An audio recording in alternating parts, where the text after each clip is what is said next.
Dari tukang sapu hingga raih gelar S2. Program Jalan Hidup episode ini, kita masih berada pada wilayah Kecamatan Pekalongan Utara, Kelurahan Kandang Panjang, tepatnya di daerah Salamanis.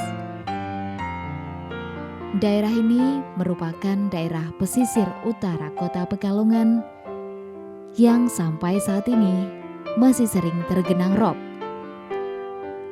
Dengan kondisi wilayah yang sering dilanda rob, tidak menyurutkan langkah sosok yang akan kita pelajari hari ini. Belajar memaknai hidup dalam keterbatasan wilayah bencana.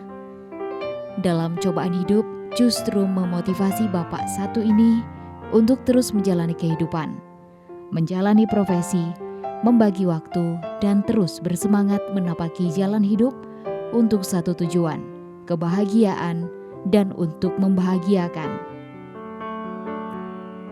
Sosok 32 tahun melewati kehidupan dengan penuh syukur, menjalani profesinya tanpa malu, berangkat dari tukang sapu hingga menjadi badut, juga membuka jasa hipnoterapi.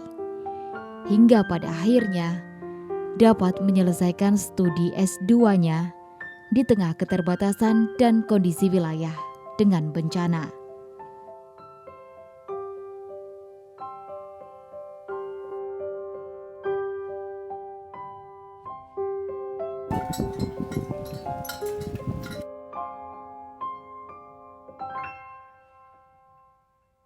Nama saya Slamet Riyadi.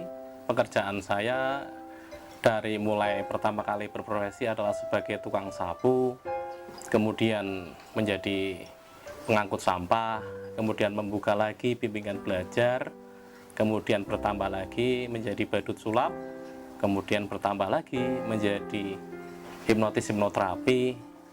Kalau pagi, setiap pagi kesibukan saya bekerja di Dinas Kominfo. Kalau malam saya bekerja berprofesi sebagai dosen di Politeknik Pusmanu Kota Pekalongan. Awal mula saya bekerja atau berprofesi sebagai tukang sapu yaitu ketika saya mulai kuliah. Karena saya secara pribadi kuliah mendanai diri saya sendiri, saya kuliah atas biaya saya sendiri. Jadi saat itu saya berpikir keras bagaimana caranya agar saya bisa kuliah sambil kerja. Kemudian peluang itu terbuka ketika ada lowongan menjadi tukang sampah. Pertama kali itu tukang sampah di Dinas Pekerjaan Umum DPU atau DKP atau DPKLH sekarang namanya. Itu saya jalani kurang lebihnya 10 tahun. Pertama kerja sebagai pengangkut sampah, bekerja di truk angkutan sampah, kemudian dipindah di tukang sapu. Tukang sapu itu di Jalan Progo, itu sambil kuliah, saya sambil kuliah S1 di Universitas Kota Pekalongan. Setelah itu saya berpikiran, karena jujur dari gaji tukang sapu ternyata masih kurang untuk membiayai kuliah dan juga kebutuhan saya. Maka saya membuka usaha lagi, yaitu di bimbingan belajar. Namanya bimbingan belajar Primason waktu itu, yaitu bimbingan belajar seikhlasnya atau semampunya. Ada dua, yang merupakan satu kegiatan sosial dan juga yang kedua merupakan profit oriented. Yang kegiatan sosial insya Allah tidak dibayar, tidak apa-apa, juga biaya seikhlasnya semampunya. Dan yang kedua adalah profit oriented, di mana saya memberikan les privat kepada para murid. Nah, yang itu mendapatkan untung dari situ juga. Nah, ketika di semester 5 pekerjaan itu ada suatu kenangan atau memori yang sangat lumayan sampai sekarang agak terasa sedih juga. Ketika itu ayah saya memberikan surat untuk panggilan wisuda waktu itu, kurang lebih surat wisuda. Tapi kemudian besoknya secara tiba-tiba, secara tidak terduga, ayah saya meninggal. Almarhum ayah saya meninggal tanpa sakit terlebih dahulu di becaknya.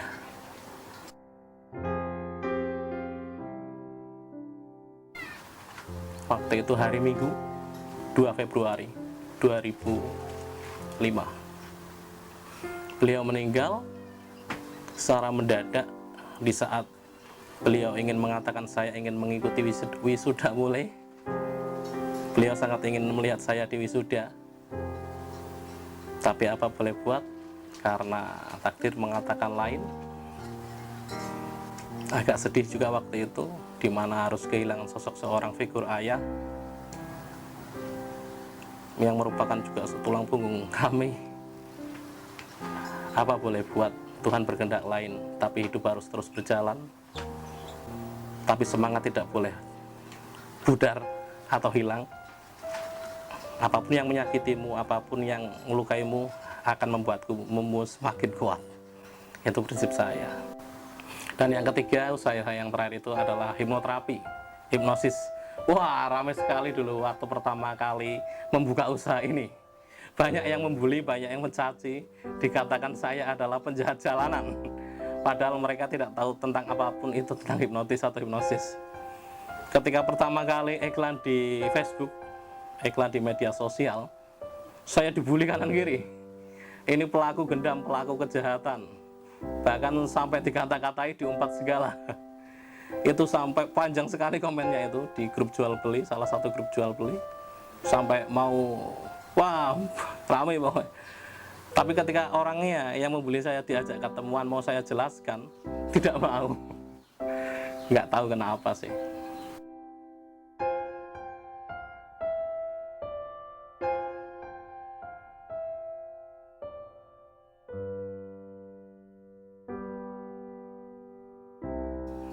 Di tukang sampah itu kan, maaf, baunya luar biasa sekali kan. Dari mulai macam kotoran, baunya luar biasa. Padahal waktu itu saya sudah mandi. Kemudian saya berangkat kuliah, karena waktu itu kuliah saya sore. Berangkat kuliah, saya duduk di depan.